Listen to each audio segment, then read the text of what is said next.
Ang Pilipinas ngayon ay nasa ilalim ng de facto martial law. Hindi man deklarado, pero nararamdaman. Marami ay tahimik dahil sa takot na makasuhan, dahil nakikita na ang mga kritiko ng administrasyon ang mga unang sinasampahan ng kaso habang ang ibang mga kaalyado ay hinahayaan. Dahil dito, ang ibang mga batas ay inaaprubahan ng walang debate at may mga bilyon-bilyon pisong mga budget na hindi kinakwestiyon. Kasama dito ang mga pambayad para sa ibang mga media at social media personalities at mga troll farms na nagpapalaganap ng fake news at umaatake sa mga kritiko ng administrasyon. Ganito din sa panahon ng martial law ni dating Presidente Ferdinand Marcos Sr.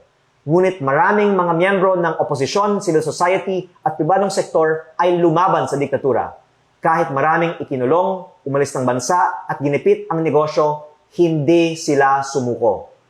Ako po ay naniniwala na ang mga nagsasalita ngayon ay magtatagumpay rin laban sa korupsyon katulad ng mga nauna sa atin at ang mga nananatiling tahimik ay maaalala bilang mga kasabwat sa pinakamalaking korupsyon sa kasaysayan ng ating bansa.